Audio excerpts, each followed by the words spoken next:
Introducing Mike Tyson.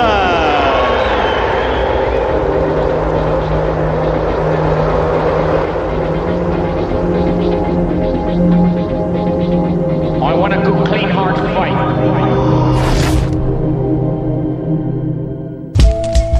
In 1985, Mike Tyson turned pro and fought 15 times, winning all by knockout.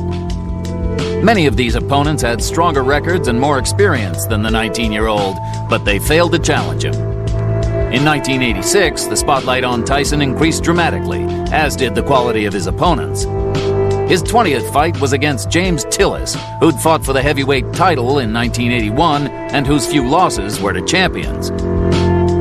This fight is a significant moment in the history of the Dynamite Kid. There's the man who'll fight him today, 28-year-old James Quick Tillis of Tulsa, Oklahoma, 31 wins, 8 losses, 24 knockouts, now unranked, but he fought Mike Weaver for the WBA heavyweight title in 1981, and 5 of his 8 losses were to fighters who won world championships. And now, here comes 19-year-old Mike Tyson as he emerges from his locker room and comes toward the ring. You will note one of the characteristics which sets Tyson apart. He wears no robe. He wears no socks with his boxing shoes. He says that that makes him feel more like a warrior, more like a gladiator as he entered the ring. He'll be 20 years old on June 30, can eclipse Floyd Patterson as the youngest heavyweight champion of all time if he wins the title anytime before May 5, 1988. And there is already discussion behind the scenes in boxing of a possible match between Tyson and WBC heavyweight champ Trevor Berbick as early as December of this year. But first, he must get by this fight against James Quick Tillis. Promoters proudly presents the main event. 10 rounds of boxing in the heavyweight division. Your referee is Joe Cortez from New Jersey.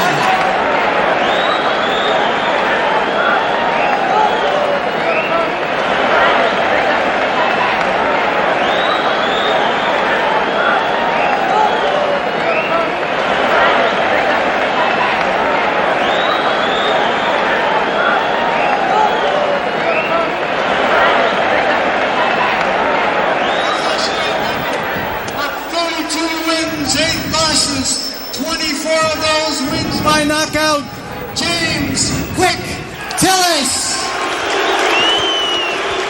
And in the blue corner, from Pittsburgh, New York. Okay.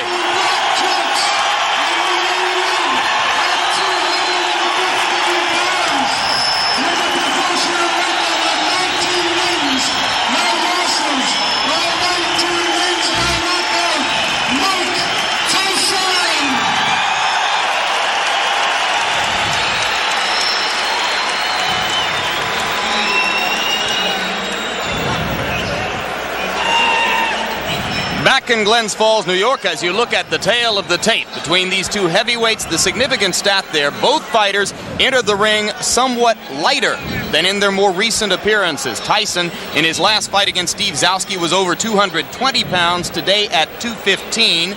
And Tillis, in his most recent bout with Terrell Biggs on January 25, fought at over 214 pounds. Today he is 207 3/4. The referee is Joe Cortez.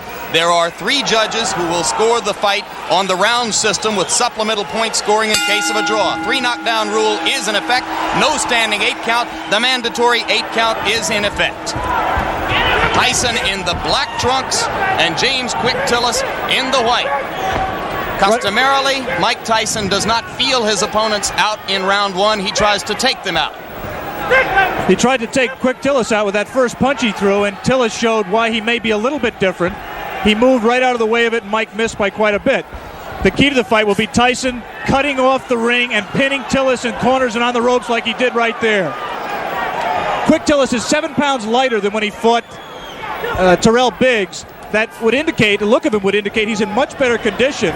I think the postponement allowed him to get in better condition, will allow him to move more. The question is, how long can he move?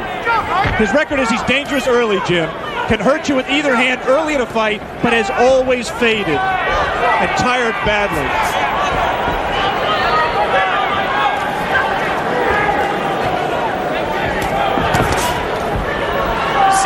Delivering the left jab and following with the right. He is not running away from Tyson, and Tyson goes to work on the body. Some say that what sets Tyson apart is the intensity and the effect of his attack to the body. It is amazing to see such a young fighter understand so well the importance of body punching. Generally, it takes a veteran to understand that by punching to the body, you can take all that movement away from James Tillis, and that's what Mike Tyson plans to do.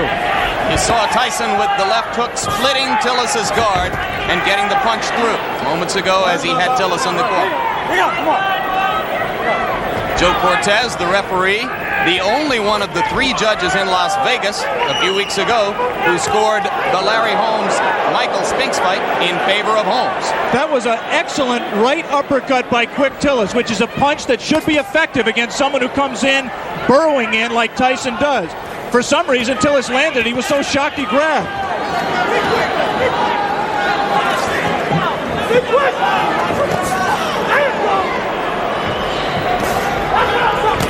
Quick Tillis cannot, in my opinion, win a decision in this fight, Jim. He has to try to take Tyson out while he's fresh. You see that Tillis grabs Tyson behind the head when he ties a fighter up. He customarily does it by tying them up behind the head. That will not deter Tyson from flailing away at the body, as he did right there. And Joe Cortez, the referee, quite properly did not break the fighters because Tyson's hands were not tied up.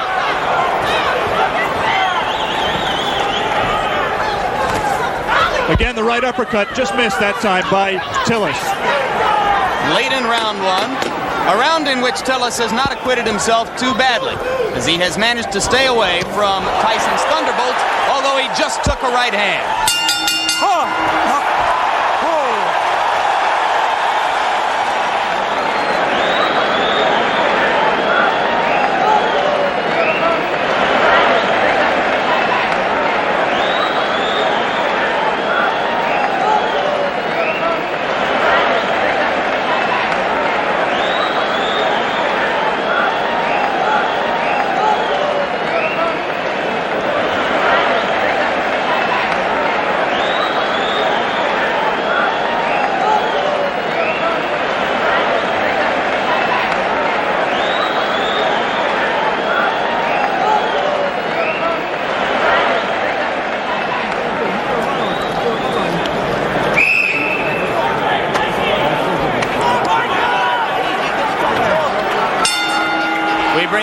For round 2, and you hear the bell. As you saw, Tyson did land 1 punch after the bell had sounded to end round 1.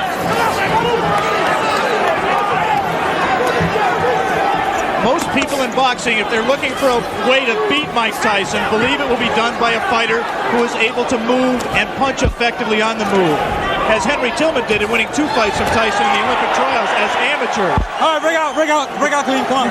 Tyson just landed 2 solid left hands. The difference, obviously, is here Mike Tyson has 10 rounds to wear down his opponent. He had to go all out in the 3 rounds amateur limit. Lost to Tillman in the Olympic trials.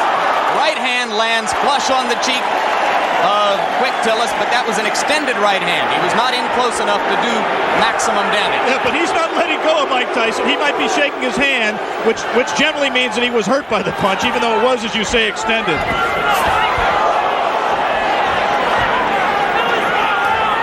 Simply a matter here of Tyson finding the range. He can't be too far outside, but he can't get so close that he allows Tillis to grab him, as Tillis will always do when Mike lets him.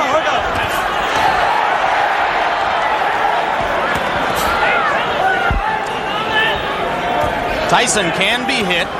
He was openly disappointed with the number of times that Steve Zowski landed on him in his last fight. Any custom auto-trained fighter prides himself on his defense. And Mike really was disappointed that Zowski hit him with some right hands, really silly right hands that he should not have been hit with. It was just a loss of concentration. The right hand by Tillis was blocked there. jab by Mike Tyson, a rare punch for him in his first 19 fights, a punch that he is smart enough to know that he's going to need if he's going to move up to world-class competition.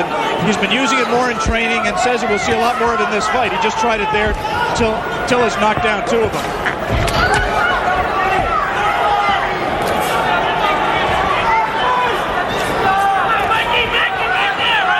Good head movement by Tyson coming in.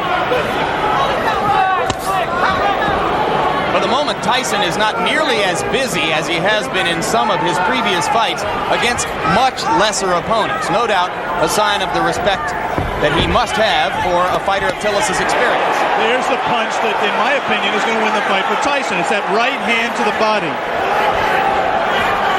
He won't knock Tillis out with it, but he will wear him down and bring his hands down so he can land punches to the head.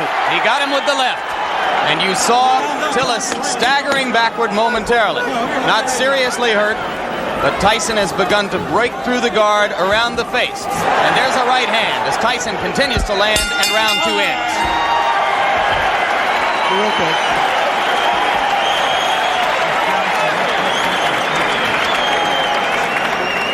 From the beginning, that's not like that.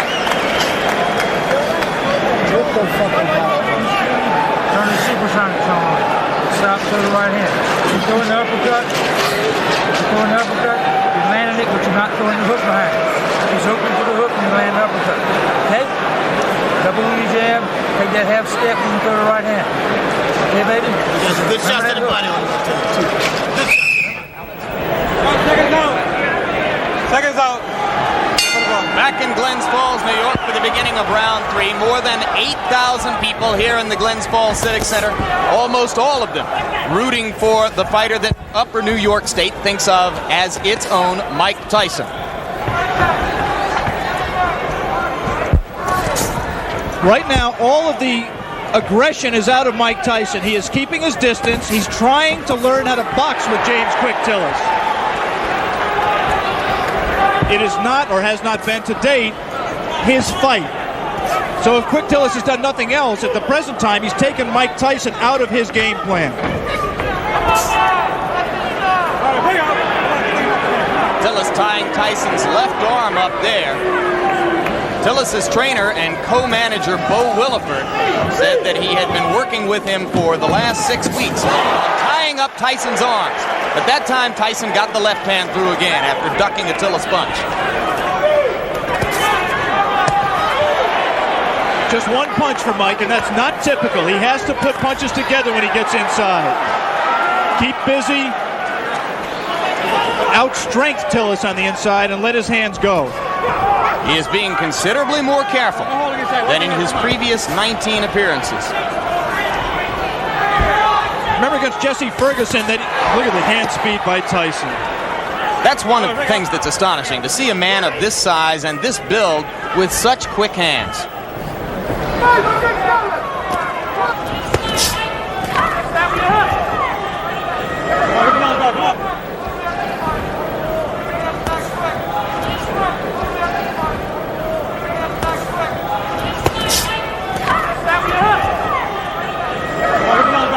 I was saying in the fight against Jesse Ferguson, Ferguson fought a negative fight, fought to survive for the most part.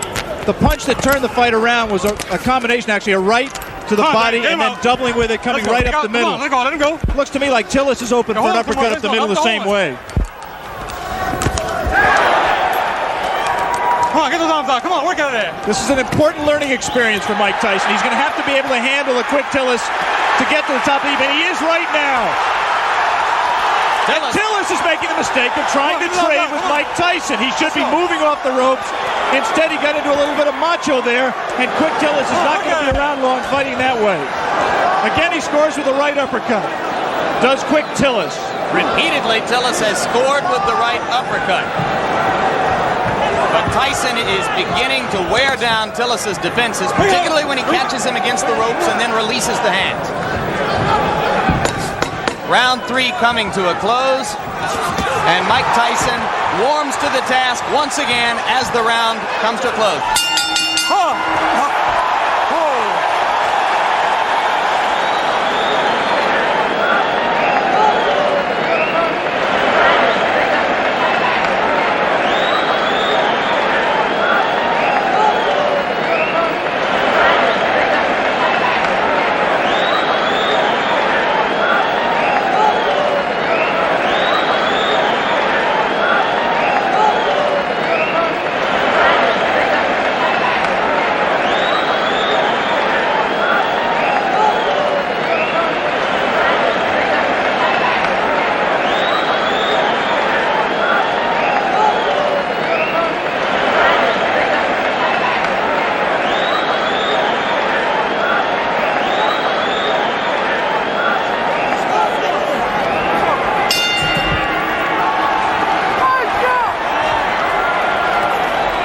Beginning of round 4, Jim Lampley with Alex Wallow in Glens Falls, New York. If you are scoring in rounds, as they do here in New York State, I had the first round even and have given rounds 2 and 3 to Mike Tyson. Right hand lands on the point of the chin, but he didn't get all of it. And a good left hook by James Tillis. And again, inexplicably, Quick Tillis grabs after he scores the best punch he scored in a couple of rounds.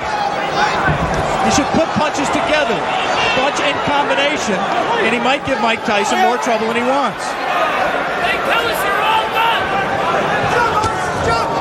He also can't lunge in with that left hook like that because he's going to get caught. And having felt what Tillis has to offer in the way of the uppercut and that one left hook which scored, Tyson now appears to be a little less shy about stepping up inside. Tillis is landing punches. He's landing hard punches, and interestingly, Mike Tyson is taking them. I mean, he doesn't want to get hit with them, but one of the questions about him, as it is with all developing fighters, is can he take a punch? Quick Tillis has had people like Carl Williams on the deck twice, Greg Page on the deck, Marvis Fraser hurt. He can punch when he's fresh like this. Switches left-handed. Tillis is a converted southpaw. Punches hardest with his left hook. Fought as an amateur. Fought as a southpaw as an amateur. Turned around in the middle of his amateur career.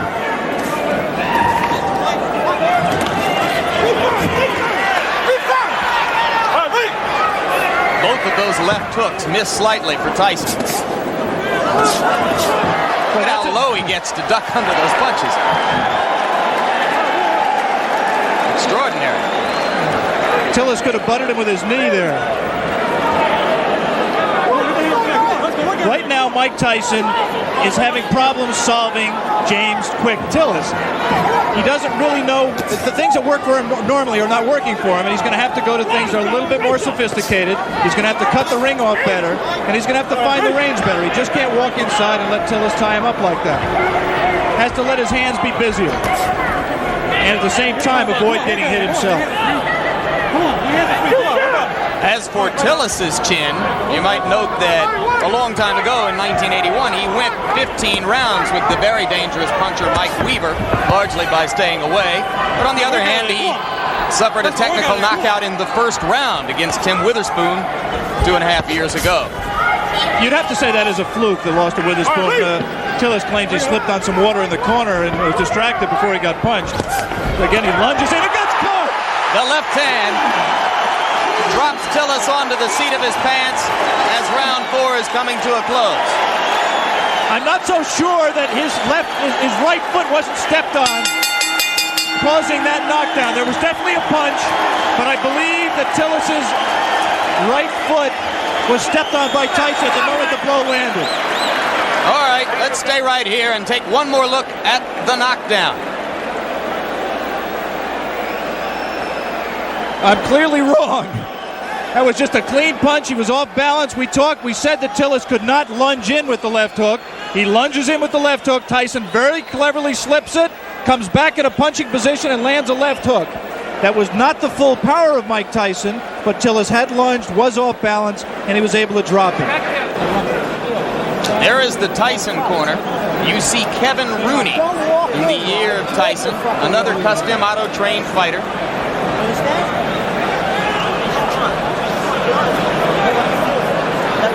The longest Tyson bout was the fight against Jesse Ferguson. A TKO at 1 minute 19 seconds of the 6th round. Now round 5 begins here in Glens Falls.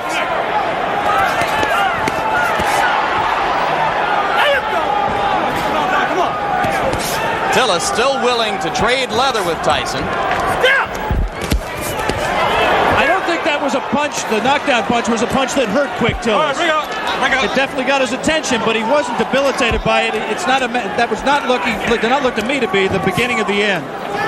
He might have learned not to lunge so badly with the left hand, though. And there you see Tyson whacking away to the rib cage with the right hand. Again, Cortez warns Tillis for holding behind the head. Tillis switches briefly to southpaw and goes back. And again, he holds behind the head. Mike Tyson is not doing his job in those clinches. His hands are free, but he isn't using them. Right there's no reason for Mike not to rip punches to the body. We talked about his ability as a body puncher. He has it. He just isn't using it. Watch this side, man. Watch this side. Watch this side. Watch this side, right? All right, break up. Let's go, step back. Tillis turns away for a moment to spit, but so far he does not look hurt, as Alex pointed out. Looks rather fresh. Has had a tendency in the past to tire.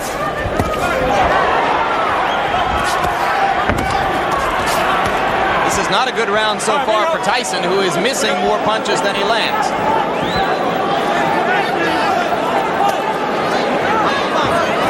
And again, not busy in the clinch. That's frankly astonishing because the opportunity is there for him to do a lot of damage. There, he gave a half-hearted effort at that combination we talked about, the right to the body and the right uppercut, but he didn't land it. He did land punches at the end of the flurry. And that's what he has to do with Tillis. He has to keep punching. He's just letting isolated punches go. Like a single left hook, nothing behind it. He has to punch in combination to be effective. There's a great tendency here to compare Tyson to another young heavyweight, Olympic super heavyweight gold medalist Terrell Biggs. Tillis extended Biggs to the full 8 rounds where Biggs got the decision, and that was on January 25. 2 good short chopping right hands by Tillis. Tyson waiting for Tillis to open up, and those 2 body punches did get Tillis' attention, and he grabs. Just the grimace on his face alone, I think, indicates that Quick Tillis was hurt by those 2 body punches. And the right hand got through the guard onto the cheek of Tillis, who looks a little the worse for wear now in the last minute of round 5. So after a slow first minute and a half in this round, Mike Tyson has reapplied the pressure. And if he's shown you one thing today, it is that he knows how to close out a round and leave an impression in the minds of the judges.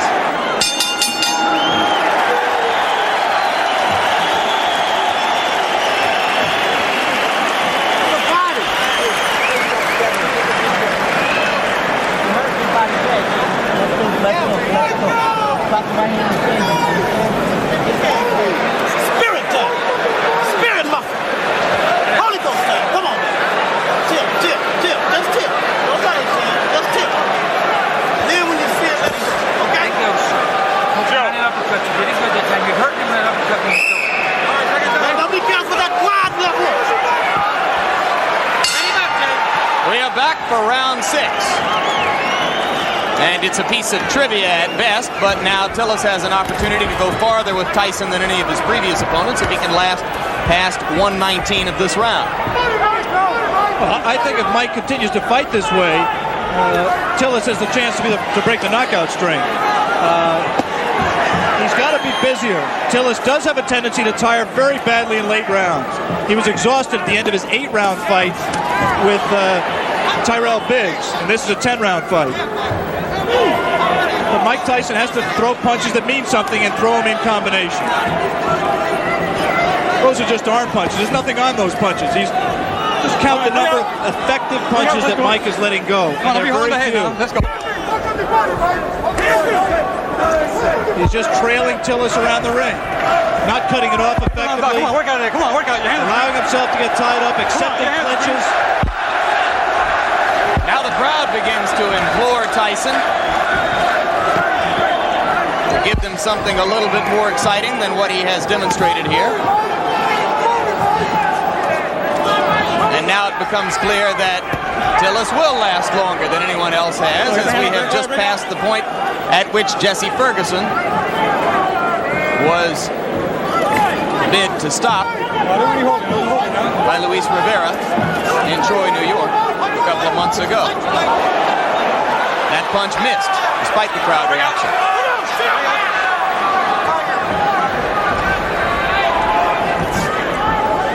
Since we are talking about the possibility of the fight going the distance, scoring at the halfway point,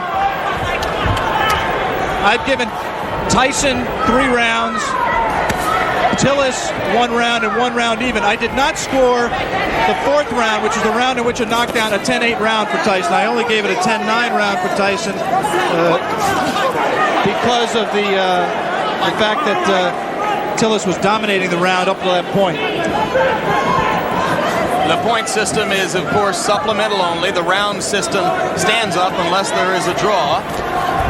Personally, Alex, I have it 4:01 for Tyson. I've not given Tillis a round. All right. Let's go. Come on, come on. There are two ways of looking at what Mike is doing. One way is to say that he's pacing himself, he's waiting for the opening. The other way is to say that he's getting frustrated and getting taken out of his fight. There was moments ago a brief combination to the body of the kind of rapid-fire punching that you expect from Tyson, but that was one of a very few times, perhaps the only time in the bout when we've seen it. But again, he comes on at the end of the round. We are all the way through round 6. Mike Tyson and James Tillis.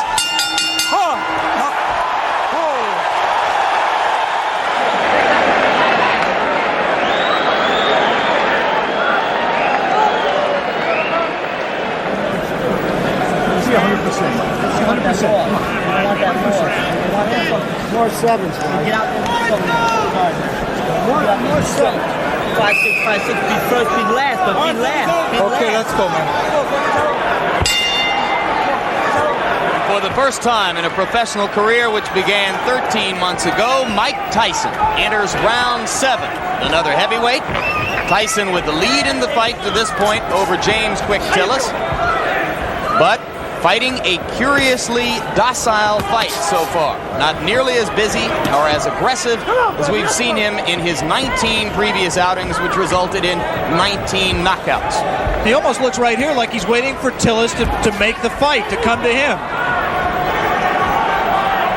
In case you've just joined us, it is Tillis, the fighting cowboy from Tulsa, Oklahoma, in the white trunks, Tyson in the black. Tyson co-managed by Jim Jacobs and Bill Caton.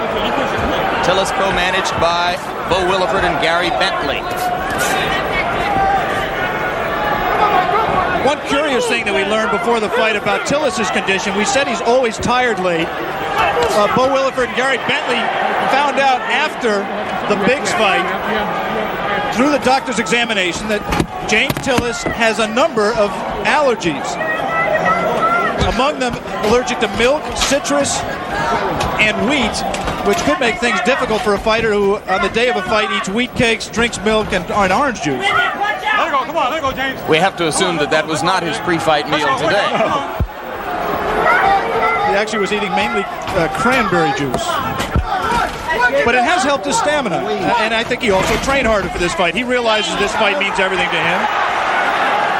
He has lost 4 of his last 5. And Bo Williford told me last night that if Tillis were to be knocked out today and wanted to continue as a fighter, he would do so without the help of Bo Williford. Yeah, this is career time for James Quick Tillis. Incidentally, if you're not a boxing fan and Tillis looks familiar to him, you may have seen him in the movie The Color Purple, where he had a brief part as Henry Buster Broadnax in the juke joint scenes. Spent 2.5 weeks with Steven Spielberg and crew in Los Angeles, where they called him Dark Gable. There's a right hand by Tyson. And the uppercut. Tillis is not noticeably hurt by that punch. But he's cut. There is blood above his left eye. Exactly right. Mike was a little bit extended with the punch, did not have the proper range for full power. Now he's at the right range, though. He lands something here. This is where he can be effective. Again, not punching at the body when Tillis grabs him behind the head. Tillis landed a left, didn't seem to faze Tyson at all. Come on, we got it, come on. We will stay here between rounds, as it is Tillis who tries to flurry at the end of round 7, with the blood now seeping out from an apparent cut above the left eye. Bill Nunnery does the cuts for, well, actually Bo Williford is doing the cut himself right now. Doctor in looking at it. As we look at Tyson's corner, the action is in the opposite corner, right there where they are working on James Quick Tillis' left eye. Let's take a look back at the action from round number 7.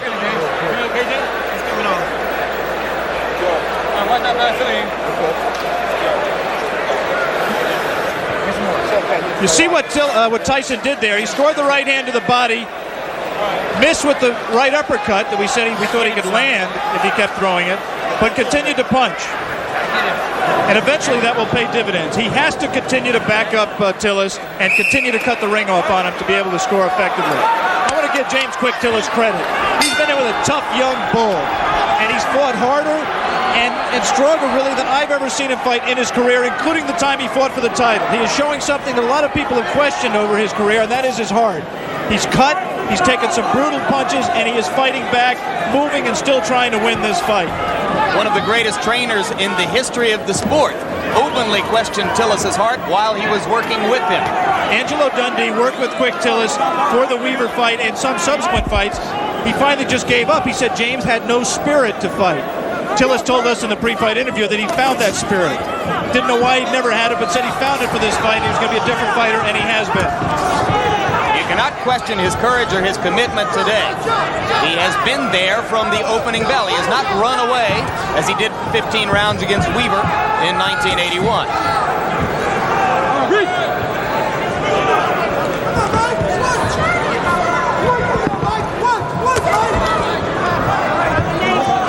Tyson looped that right hand, and you have to wonder if perhaps Tyson is getting a bit anxious. We are into round 8. The knockout string has been a prominent part of the marketing and publicity which has surrounded Tyson's rise.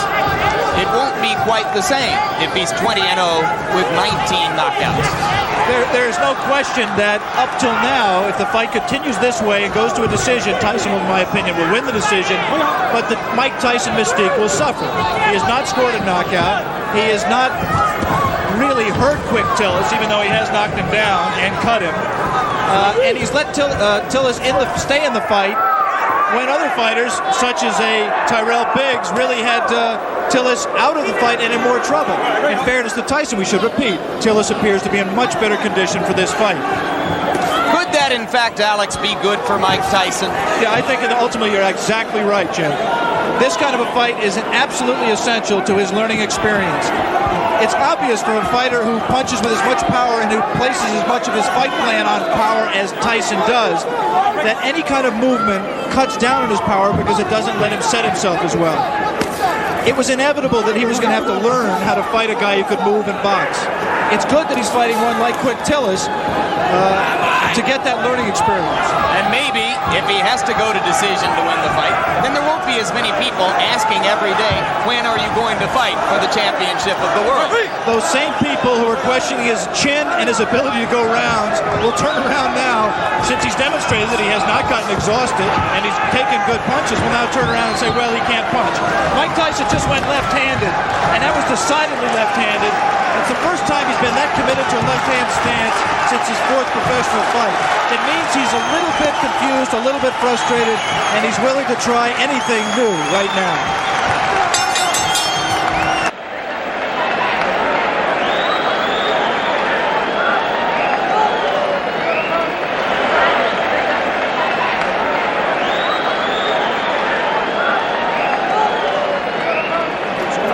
Fights up for grabs, man. Fights up for grabs right here. Come on, you gotta pull it on. Jab, get in. Put pressure on behind the jab. Don't walk straight in. You're not moving your head. Get the jab. You're not gonna move your head. You gotta punch. You gotta just keep punching. Exchange with this guy. Yeah, we can hear that now. You move your head. Come up punching. Fight wide open.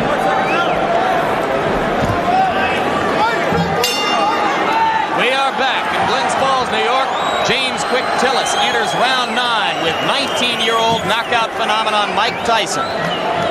And in Tyson's round, or in Tyson's corner between rounds, trainer Kevin Rooney was imploring him to keep punching, not to stop punching, particularly in the clinches. Come on, work out of it, guys. Come on. Which is exactly what Mike just did. He was in tight, his hands were free, and he did not punch.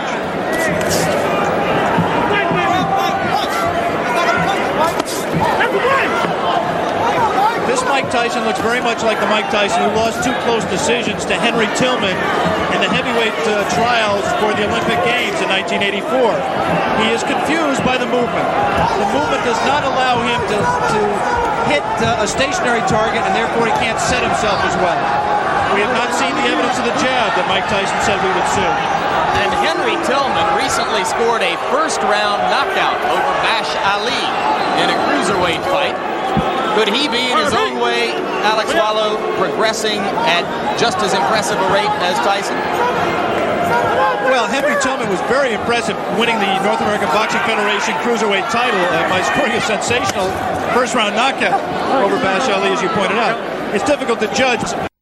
First of all, I haven't seen all of Henry Tillman's fights. And second of all, he hasn't fought in the same division as Mike. He's been fighting as a cruiserweight. There's not as much talent down there. It's difficult to say. I was very impressed with Tillman against Bash Ali. He will be inevitably a future opponent of Mike Tyson, as will Terrell Biggs and a number of other these young heavyweight prospects. Coming up immediately after this fight, our coverage of the Kentucky Derby, beginning of ABC Sports, run through the Triple Crown this spring. Right now we are in round 9. Mike Tyson well ahead in the scoring, or so we would judge it, against James Tillis, but looking for a knockout to keep his 19 knockout string alive. I'm not sure he is looking for a knockout, Jim. He certainly isn't fighting like someone who is. It's possible that, number one, he doesn't know how to knock Tillis out. Tillis has presented a problem to him in terms of power punching that he can't solve. But secondly, it's also possible that Mike Tyson is interested in how he is going to react to fighting rounds.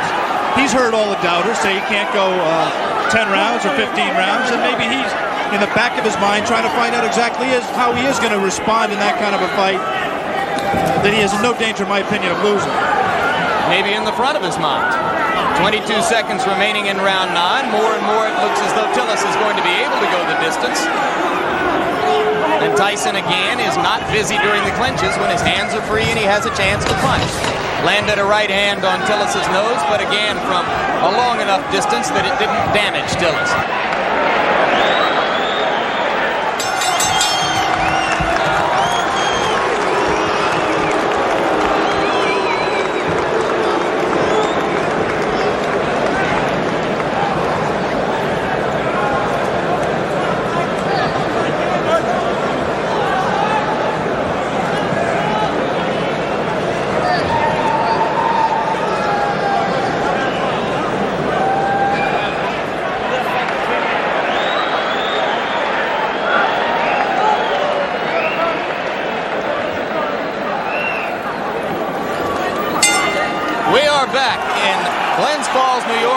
The crowd tries to liven itself up, try to provide some encouragement to Mike Tyson. Most of them have come here today hoping to see a knockout and, frankly, expecting to see a knockout.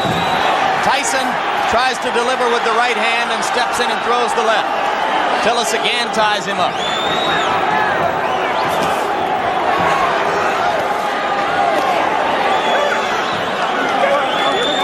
James Tillis is still a dangerous fighter. This is the most power and zip he's had in his punches at this late stage in a fight that I can ever remember. Tyson knows it, and I just don't think he's going to take any unnecessary chances. You could be sure he wants to keep the knockout string alive.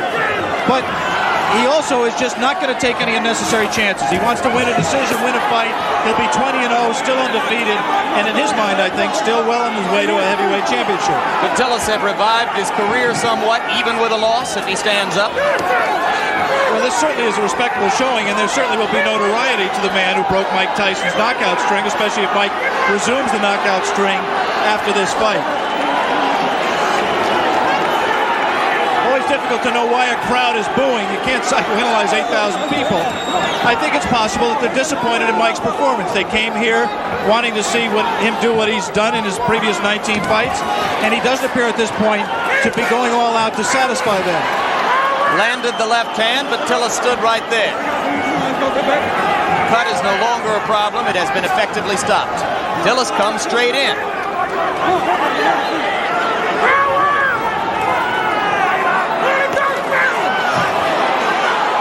And now Tyson, one of the few times we've ever seen him swinging wildly.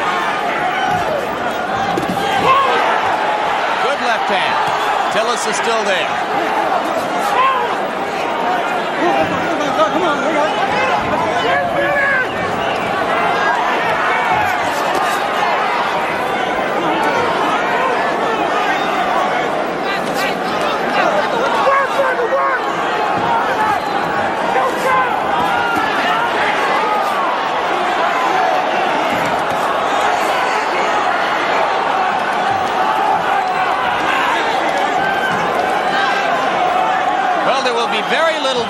the decision here.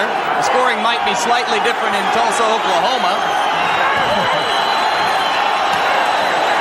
Tillis continues to give a good account of himself.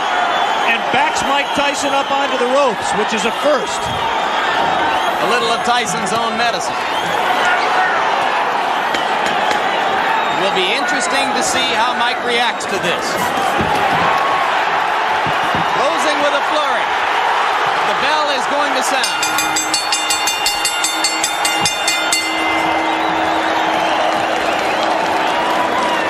Big smile on the face of Bo Williford as he steps into the ring. I think he's quite proud, win or lose, of James Tillis. Mike Tyson comes back and gets wiped off by Kevin Rooney. We will have the decision very shortly.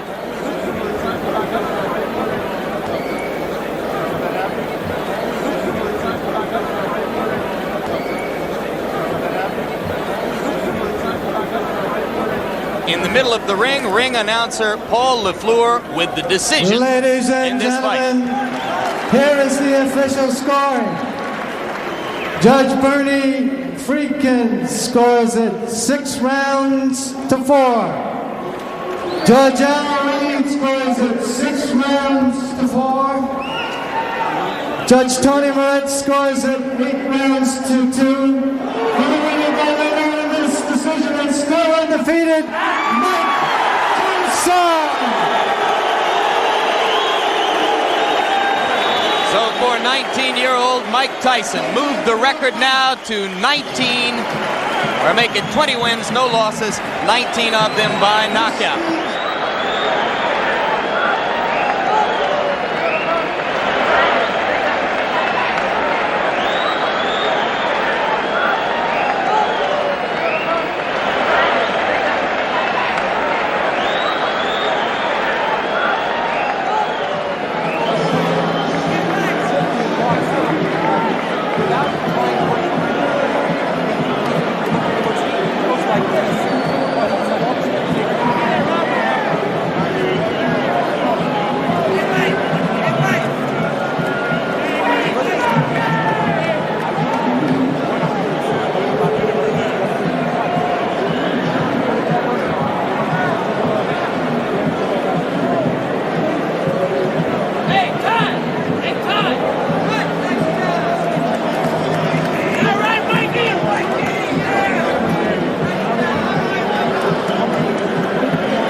Mike, your reaction to your performance? Well, I thought myself it was the best performance in the sense that I went 10 rounds and I don't feel tired at all. But I was just a little leery about going to 10 rounds. Even though I was sure that I could go, but I just was a bit leery about going there. And now that I know I can go to 10 rounds, I fought a guy that people don't understand was up for this fight. To the best of his life, he was in the greatest shape of his life, and he was prepared to fight. Mike, my main criticism of your performance would be that you didn't put punches together like we've seen you do in the past. Was his movement a problem? No, it's not that the movement was a problem. It's just that I was a little leery about the rounds, and he was running. And I knew it was looking good to the crowd that he was doing something, but I know from professional fighting, he can't win a fight by running. How disappointed are you that the knockout string is over? Not at all. If anything, I feel relieved, and I'm confident if I wanted to, I could have knocked them out. You have always said that Cuss was always critical of your performances. What do you think Cuss would have said about today's performance? Well, I got hit with punches that I had no business getting hit with. But other than that, my objective is not to get hit with any punches, but as you see, I take them like a professional. It doesn't faze me. Good learning experience. Good luck down the road, Mike. Thank you very much, Prince.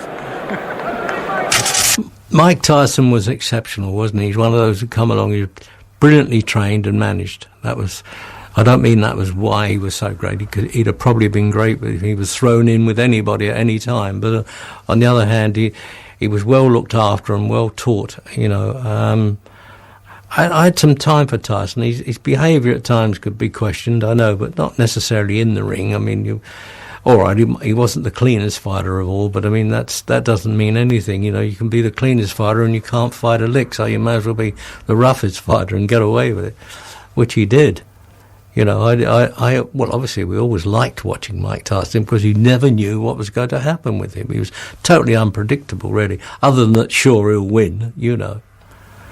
But Tyson was exceptional. He was, to use the word animal might be a bit of disrespect, really, but he certainly was in the ring. I mean, he feared nothing and he did everything. If he could get away with it, he did. The James Tillis fight was the first time Tyson was pushed to go the distance. Fight 21 against New York gang leader Mitch Green also went to 10 rounds. But then Tyson was back to his old ways, destroying Reggie Gross in the first round of his 20 fight. Iron Mike was emerging as a phenomenon in the boxing world, but behind the scenes, the tide was changing. A man called Don King joins the team in the next Tyson Raw and Uncut. Mike Tyson! I believe he will be the youngest heavyweight